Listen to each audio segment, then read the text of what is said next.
আর এবছর কিন্তু তাদের ভাবনায় রয়েছে পুরী জগন্নাথ মন্দির। এই যে 7 মহলার অন্তঃপুরে এবছরে কিন্তু থিম রয়েছে। দেখো চলে এসেছে দেশপ্রিয় পার্কে। দেশপ্রিয় থিম রয়েছে এবার মা ভুবনেশ্বরী, মা হচ্ছে বালিগঞ্জ কালচার অ্যাসোসিয়েশন। এবছরে কিন্তু থিম রয়েছে আরশিনগর। ত্রিধারাম পুজো মণ্ডপের কিন্তু ভেতরে দেখতে পাচ্ছ মা দুর্গার যে প্রতিমা সেটা কিন্তু নির্মাণ করা হয়েছে। দেখতে পাচ্ছ খোদাই করে কিছু কিন্তু ড্রয়িংস করা রয়েছে। দেখতে পাচ্ছ যেমন সরস্বতী, প্যাঁচা,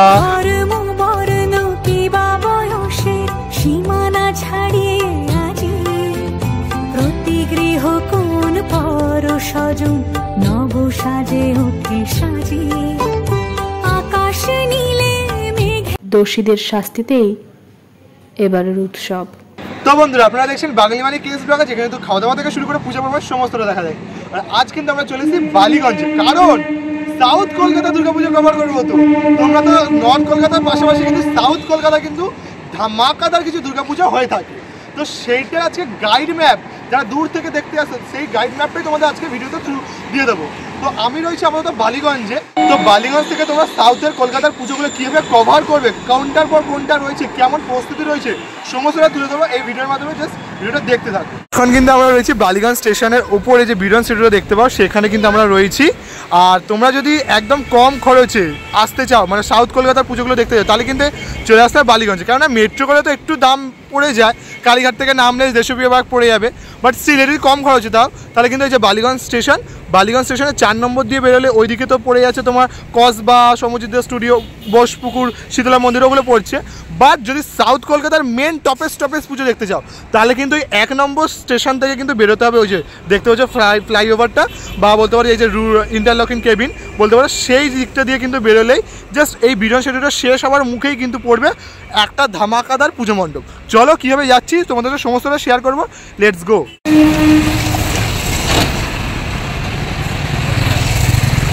এখন কিন্তু আমি চলে এসেছি এই যে বিজন সেতুর কিন্তু একদম শেষ প্রান্তে এসে ওই দিকে দেখতে পাচ্ছি ওই যে গাড়িগুলো ঢুকে যাচ্ছে, এই যে নাম্বার 1 সিমেন্টের ওই দিক দিয়ে পাশে যে গলিটা চলে যাচ্ছে, ওই গলিটা কিন্তু তোমাদের প্রথমে এসে যেতে হবে। তাহলেই কিন্তু প্রথমে কিন্তু যে ফার্স্ট পুজো মণ্ডপটা ধামাকাদার সেটা কিন্তু চলে যাবে। এই যে দেখতে পাচ্ছ নাম্বার 1 সিমেন্ট দেখলাম, ওই যে বিডন সেতুটা শেষ হচ্ছে দিয়ে কিন্তু এইদিকে ঢুকলেই প্রথম পুজো মণ্ডপটা পড়বে কিন্তু একডালিয়া এভারগ্রিন। এবছর কিন্তু তাদের 82তম বর্ষ। আর কেমন কি প্রস্তুতি চলছে চলো তোমাদের দেখাবো। এখন কিন্তু আমরা চলে এসেছি একডালিয়া এভারগ্রিন। দেখতে পাচ্ছি 82তম বর্ষের একদম কিন্তু সামনেই রয়েছে কিন্তু পুজো মণ্ডপ, যেটা কিন্তু তৈরি করছে। আর এবছর কিন্তু তাদের ভাবনায় রয়েছে পুরী জগন্নাথ মন্দির।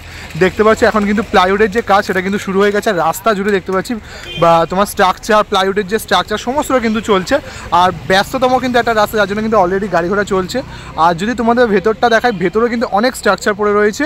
আমরা মূল পুজো প্রাঙ্গণের ভেতরে কিন্তু প্রবেশ করে গেছি। আর প্রবেশ করার সাথে সাথে কিন্তু দেখতে পাচ্ছি ভেতরে কিন্তু জোর কদমে কিন্তু কাজ এগোচ্ছে। আর ওপরটা দেখো, এই ঝাড়বাতির জন্যই কিন্তু একডালিয়া মানে এতটা ফেমাস। আর ঝাড়বাতির সাথে কিন্তু সনাতনী রুদ্রাণীর যে প্রতিমা সেটা কিন্তু থাকে, যেটার জন্য আরও কিন্তু এই পুজো মণ্ডপটা সিম্পল হওয়ার সত্ত্বেও কিন্তু আরও বেশি করে কিন্তু ফুটে ওঠে। আর দেখতে পাচ্ছি একদম তোড় জোর করে কিন্তু তোমার হচ্ছে পুজোর যে প্রস্তুতি সেটা কিন্তু চলছে। কলকাতা কিন্তু সেজে উঠছে মায়ের আগমনের জন্য, দেখতেই পাচ্ছ, যেটা কিন্তু খুবই অসাধারণ লাগছে।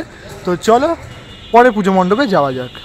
উৎসবের অঙ্গনে আজ সবার আমন্ত্রণ, উৎসবের অঙ্গনে আজ সবার আমন্ত্রণ, উৎসবের শোভালোকে আজ আলোকিত। ওই দূরে দেখতে পাচ্ছ কিন্তু একডালিয়া পুরীর মন্দির কিন্তু তৈরি হচ্ছে। জাস্ট ওখান দিয়ে কিন্তু সোজা বেরিয়ে এসে এই যে ফ্লাইওভার ঠিক উল্টো দিকে যে গলিটা চলে যাচ্ছে, সেই উল্টো দিকে সেই গলিটাতেই কিন্তু রয়েছে সিংহি পার্ক। মানে সাউথ কলকাতা কিন্তু আর একটা টপেস্ট পুজো সিংহি পার্ক কিন্তু রয়েছে জাস্ট উল্টো দিকে গলিটা যে ঢুকে যাচ্ছে দেখতে পাচ্ছ, ওই উল্টো দিকে গলিটাতে। আমরা কিন্তু জাস্ট ওই দিক দিয়ে কিন্তু এগিয়ে এলাম। আর এখন কিন্তু আমরা চলে এসেছি সিংহি পার্কে। আর সিংহি পার্কে এবছরে কিন্তু থিম রয়েছে সপ্তপুরের অন্দরমহল। আর এই অন্দরমহল মানেই কিন্তু বোঝাই যাচ্ছে এটা রাজ ঘরোয়ানা, কিন্তু সেটা কিন্তু এখানে আমরা ক্রিয়েট করতে চলেছে যে শিল্পী রয়েছেন এখানকার। আর দেখতে পাচ্ছ ভেতর দিকে কিন্তু যদি আমরা প্রবেশ করি তখন কিন্তু আমরা দেখতে পাচ্ছি যে রাজমহলের ভেতর যে জিনিসপত্রগুলো আমরা দেখতে পাই, মানে সেগুলো কিন্তু এখানে অলরেডি কিন্তু স্ট্রাকচারগুলো বানিয়ে দেখো উপরে কিন্তু তোমার ঝুলিয়ে রাখা রয়েছে। যেহেতু এটা ব্যস্ততম রোড, তো সেই জন্যই কিন্তু এখানে ঝুলিয়ে রেখে দিয়েছে মেনলি তোমাদের যদি দেখাই স্ট্রাকচারগুলো পুরো কিন্তু রাজবাড়ির ভেতরে যে জিনিসপত্রগুলো থাকে ঠিক সেগুলো দিয়ে কিন্তু সুন্দর করে সাজানো হচ্ছে।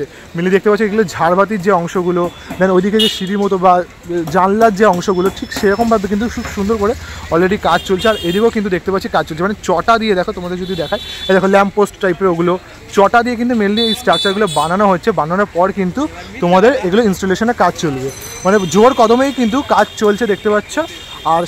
আর একটা কিন্তু পুজো মণ্ডপ খুব কাছেই পড়ে, চলো এগুলোতে তোমাদের দেখাবো। আর এই বছরে কিন্তু মাতৃ প্রতিমা রয়েছে কিন্তু শ্রী ভাস্কর প্রদীপ রুদ্রপাল। প্রদীপ রুদ্রপালে কিন্তু হাতের ছোঁয়ায় কিন্তু অসাধারণ একটি মাতৃ প্রতিমা এবছর কিন্তু আমরা দেখতে চলেছি সিঙ্গি পার্কে। আর সিঙ্গি পার্কের বাইরেটাও কিন্তু দেখতে পাচ্ছি একদম কিন্তু জোর কদমে কাজ চলছে। আর যদি এদিকটাও দেখায় পুরো কিন্তু চটা দিয়ে কিন্তু পুরোটা যেহেতু কাজ চলছে সেখানে স্ট্রাকচারগুলো কিন্তু এখানে বানানো হচ্ছে। দেখো এই যে 7 মহলার অন্তঃপুরে এবছরে কিন্তু থিম রয়েছে। দেখো ধর্ম বর্ণ কিবা বয়সে সীমানা ছাড়িয়ে আজি প্রতি গৃহ কোন সিঙ্গি পার্ক দর্শন করলাম। সিঙ্গি পার্ক দর্শন করার পর কিছুটা কিন্তু সামনের দিকে এগিয়ে আসবে, এই চারমাথার মোড় থেকে কিন্তু জাস্ট এদিকে বেঁকলেই কিন্তু পড়বে হিন্দুস্তান ক্লাব।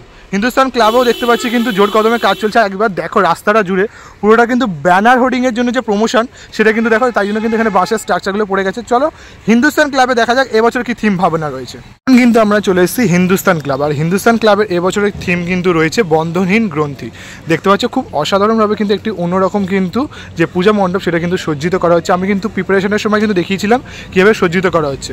তো আপাতত কিন্তু গাইডলাইনও কিন্তু তোমাদের দেখিয়ে দিচ্ছি কেমনভাবে প্রিপারেশনটা চলছে, তোমরা কী কী দেখতে যেতে পারো দেখাই। তাহলে কিন্তু পুরোটা দেখতে পাচ্ছি এখানে কিন্তু যেমন বাটামি ইউজ করা হয়েছে। আর দেখতে পাচ্ছি যে হলুদ কাপড় দিয়ে যেগুলো কিন্তু মোড়া রয়েছে, এই যে গোল রাউন্ডিং যে শেপগুলো সেগুলো কিন্তু মেনলি লোহার পাইপ, যেগুলো তো আমাদের আগেরবারে কিন্তু দেখিয়েছিলাম। আর এদিকটা করে দেখতে পাচ্ছি কিছু অ্যালুমিনিয়াম যে টিন, সেই ব্যাপারটাগুলো কিন্তু এখানে সুন্দর করে সাজানো রয়েছে। মানে বোঝা যাচ্ছে বেশ কিন্তু একটা ইউনিক কিছু একটা কিন্তু হতে চলেছে।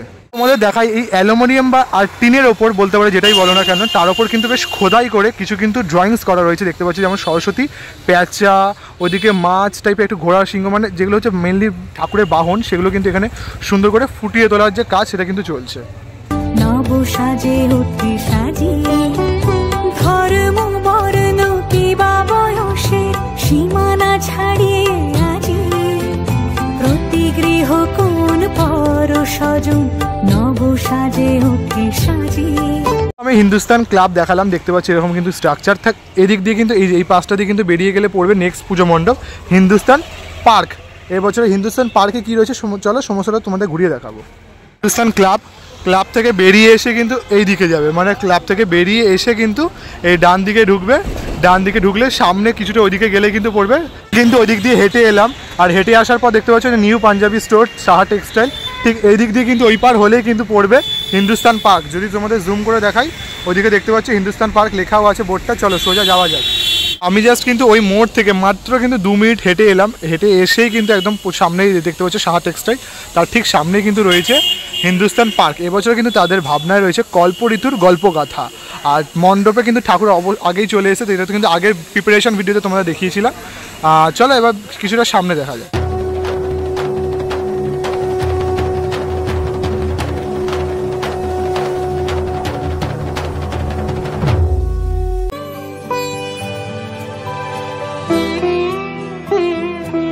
সামনে রয়েছে দেখতে পাচ্ছ হিন্দুস্তান পার্ক, আর সামনে রয়েছে সাহা টেক্সটাইল। তো তোমরা এইটা দেখার পর কিন্তু তোমরা চলে যাবে কোথায় বলো তো, দেশপ্রিয় পার্ক। সামনে রয়েছে দেখতে পাচ্ছ এই যে সাহা টেক্সটাইল, তারপর কিন্তু কিছুটা কিন্তু মেন রোডে উঠে এসে রাসবিহারী এভিনিউ ধরে কিন্তু চলে যেতে পারবে দেশপ্রিয় পার্ক। প্রায় কিন্তু 5 মিনিটে হাঁটা পথ রয়েছে কিন্তু মাত্র। আর পুজোর সময় তো জানো এই পুরো রাস্তা কিন্তু লাইটিং হয়ে যাবে, তখন তোমাদের কিন্তু তখন যেতে ভালোই লাগবে। তো দেখতে পাচ্ছ ম্যাপটা জাস্ট একদমই কিন্তু ছোট্ট একটা কিন্তু রাস্তা। তো চলো 5 মিনিট আমরা হেঁটে দেশপ্রিয় পার্কে গিয়ে তোমাদের সাথে দেখা হচ্ছে আবার। তো ওই দিক দিয়ে কিন্তু রাসবিহারী এভিনিউ, এই যে দেখতে পাচ্ছ এটা রাসবিহারী এভিনিউ মেল যে লাইনটা, ওখান দিয়ে কিন্তু গেলেই ওইদিকে গেলেই দেশপ্রিয় পার্ক পড়বে। তার আগে কিন্তু এই যে গড়িয়াহাট ট্রায়াঙ্গুলার পার্ক যেটা কিন্তু রয়েছে দেখতে পাচ্ছি, এরকম কিন্তু একটা স্ট্রাকচার বানানো রয়েছে, দেখে মনে হচ্ছে কিন্তু কেদারনাথ মন্দির করতে পারে। তো এরকম মানে যেতে যেতেই কিন্তু তোমরা এরকম অনেক পুজো পেয়ে যাবে, ছোটোখাটো বড়ো বড়ো কিছু পুজো। তো চলো এবার আবার ওইদিকে রাসবিহারী অ্যাভিনিউ ধরে কিন্তু ওইদিকে হাঁটা মারি আবার। কিন্তু ওই দিক দিয়ে হেঁটে এলাম, মানে ওই দিক দিয়ে গড়িয়াহাট ট্রায়াঙ্গুলার পার্ক দেখলাম, তোমরা দেখে কিন্তু দেশপ্রিয় পার্ক সোজা পড়বে। বাট তার আগে ওইদিকে পড়বে ত্রিধারা, আর এদিকে পড়বে কিন্তু বালিগঞ্জ কালচার অ্যাসোসিয়েশন। তো দেখতে পাচ্ছ দুদিকেই তো দুটো পুজো পড়ে জানোই। এবছর কেমন কি প্রস্তুতি হচ্ছে সমস্ত তোমরা তুলে ধরবো। চলো ওইদিকে বালিগঞ্জ কালচার অ্যাসোসিয়েশনে যাওয়া যাক। তো রাস্তাটাকে কিন্তু খুব সুন্দরভাবে কিন্তু বাঁশ দিয়ে কিন্তু সেজে উঠছে, মানে কলকাতা সেজে উঠছে কিন্তু মায়ের আগমনে। এখানে যে ব্যানারগুলো হোর্ডিংগুলো দেওয়া থাকে বলে সাজছে, এটা কিন্তু দেখতে পাচ্ছ আগের বছরের ঠাকুরটা। আর ঠিক আমার সামনে কিন্তু রয়েছে বালিগঞ্জ কালচার অ্যাসোসিয়েশন। এবছরে কিন্তু থিম রয়েছে আরশিনগর, আর প্রতিমা শিল্পী রয়েছেন সনাতন পাল। প্রতি বছরের মতো এবছরও কিন্তু নিশ্চয়ই কোনো চমকপ্রদ কিন্তু থিম আমাদের উপহার দিতে চলেছে বালিগঞ্জ কালচার অ্যাসোসিয়েশন। তোমরা কারা কারা বালিগঞ্জ কালচার অ্যাসোসিয়েশন দেখতে পছন্দ করো বা লিস্টে অবশ্যই রাখো, তারা কিন্তু অবশ্যই কমেন্ট করে জানাতে ভুলো না। আশা করি যদি দেখতে হয়, যেহেতু এটা একটা থিমের পুজো, তাই কাউকে কিন্তু তোমাকে মানে আগে থেকে কিন্তু রিভিল করতে চাইছে না, তার জন্য কিন্তু পুরোটা কিন্তু দেখতে পাচ্ছ ঢেকে দিয়েছে, মানে ভেতরে কিন্তু বেশ বড় সড়ো কিন্তু কিছু একটা হতে চলেছে বোঝাই যাচ্ছে, যার জন্য কিন্তু পুরো অংশটা কিন্তু দেখা ঢাকা। ওই দিক দিয়ে কিন্তু প্লাইউডের যে কাজ করা রয়েছে, স্ট্রাকচার দেওয়া রয়েছে, মানে পুরোটাই কিন্তু ভেতরে একটা কিন্তু সুন্দর কোনো থিম করতে চলেছে, এটা কিন্তু রিভিল করতে চাইছে না। তো আপাতত এটা তোমাদের দেখিয়ে দিলাম, দেন ওইদিকে কিন্তু আমরা ত্রিধারা যাবো, ত্রিধারা দেখাবো কী কাজ হয়েছে।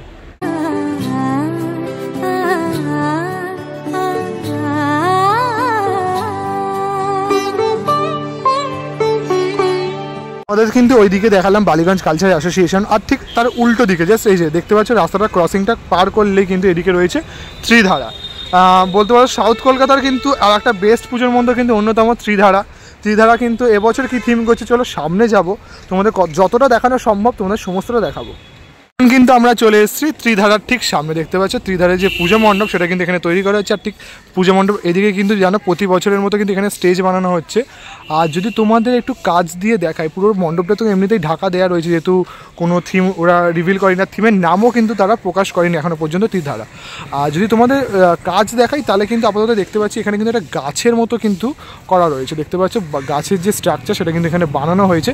এবার জানি না হয়তো পরিবেশ সচেতনতা নিয়ে কিন্তু কিছু একটা হয়তো হলেও হতে পারে, কেননা দেখতে পাচ্ছি এখানে একটা যেহেতু গাছ রয়েছে। আর যদি ভেতর দিকটা তোমাদের দেখাই তাহলে কিন্তু কিছু কিন্তু স্ট্রাকচার কিন্তু ওখানে ভেতরে আমি দেখতে পাচ্ছি, কিছু লোহার স্ট্রাকচারও রয়েছে, তার উপরে একটু ড্রয়িংয়ের কিছু কাজ রয়েছে তোমাদের দেখানো, এরকম কিছু একটা করছে, মানে বোঝাই যাচ্ছে যে এবছরও কিন্তু ত্রিধারা কিছু একটা মানে ধামাকাদার কিন্তু কিছু উপহার দিতে চলেছে। ত্রিধারা পুজো মণ্ডপের কিন্তু ভেতরেই দেখতে পাচ্ছ মা দুর্গার যে প্রতিমা সেটা কিন্তু নির্মাণ করা হয়েছে, দেখতে পাচ্ছ ওইদিকে। আর ভেতর দিকেও কিন্তু বেশ জোরালোভাবে কিন্তু কাজকর্ম চলছে, বোঝাই যাচ্ছে কিছু পরিবেশ সচেতনতার ওপর কিন্তু কিছু একটা হলেও হতে পারে, কেননা আমি দেখতে পাচ্ছি এইদিকে একটা গাছ, ওইদিকেও একটা কিন্তু গাছ বানানো হচ্ছে।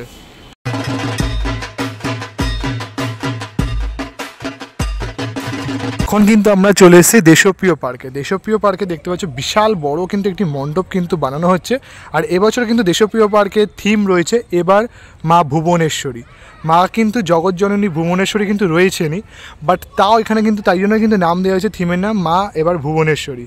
তো এবার বোঝা যাচ্ছে না যে এখানে কি উপস্থাপনা করতে চলেছে। আমার যতটা মনে হয় ভুবনেশ্বরের যে মন্দির রয়েছে ভুবনেশ্বরী, সেই মন্দিরে হয়তো উপস্থাপন করতে চলেছে এবছর। দেখতে পাচ্ছি একটি কিন্তু বিশাল বড় মণ্ডপের বা মন্দিরে কিন্তু স্ট্রাকচারে কিন্তু এখানে বানানো হচ্ছে, দেখতে পাচ্ছি। উপর দিকটা করে তোমাদের যদি জুম করে দেখাই, দেখো এখানে কিন্তু বাটামের ওপরও কিন্তু প্লাইউডের যে কাজ সেটা শুরু হয়ে গেছে। ভেতরেও দেখতে পাচ্ছি অনেকাংশে কিন্তু প্লাইউডের কাজ কিন্তু চলছে জোর কদমেই, মানে বোঝাই যাচ্ছে কিছু কিন্তু ধামাকাদার আসতে চলেছে আমাদের দর্শনার্থীদের কাছে 2024 দেশপ্রিয় পার্কের তরফ থেকে।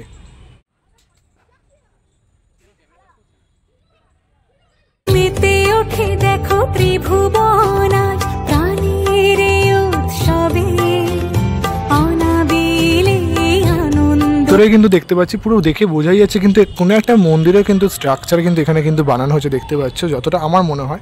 আর উপর দিকটা দেখো একটা বিশাল বড় কিন্তু ঝাড়বাতির যে কাজ সেটা কিন্তু চলবে, যেহেতু বোঝাই যাচ্ছে পুরো ভেতরটা কিন্তু দেখতে পাচ্ছ ঝাড়বাতির যে গোল অংশটা সেখানে বানানো হয়েছে। আর এখানে কিন্তু থাকবেন মাতৃমূর্তি, মানে প্রদীপ রুদ্রপালের কিন্তু সেরা মাতৃ প্রতিমা কিন্তু এখানে বানানো হয় প্রতি বছরই। তো এবছরে হয়তো বানানো হবে, দেখতেই পাচ্ছি। আপাতত কাজ কিন্তু খুব একটা এখনও এগোয়নি, দেখা যাক হয়তো পুজোর সময় তার আগে এই তো এগিয়েই যাবে। আপাতত কিন্তু এই হচ্ছে ভেতরের পজিশন। তো দেখতে পাচ্ছি এই যে দেশপ্রিয় বাগ, ওইদিকে কিন্তু আমরা দেশপ্রিয় বাগ থেকে কিছুটা এগিয়ে এলাম। সোজা এগিয়ে আসলে এরকম পাঁচমাথা মোড় পড়বে, এই দিক দিয়ে কিন্তু সোজা চলে গেলে পড়ে যাবে চেতলা কালীঘাট এরিয়া। মানে আপাতত কিন্তু আজকের ভিডিও এখানেই শেষ করছি। তোমরা কালীঘাট এরিয়ার ঠাকুরও কিন্তু তোমরা দেখতেই পারো ওইদিকে গিয়ে। আমরা আপাতত কিন্তু এদিক থেকে এদিকে বেঁকবো, আর এদিকে বেঁকলে কিন্তু রয়েছে লেক গার্ডেন্স। লেক গার্ডেন্স থেকে কিন্তু আমরা ট্রেন ধরে আপাতত বাড়ি যাবো।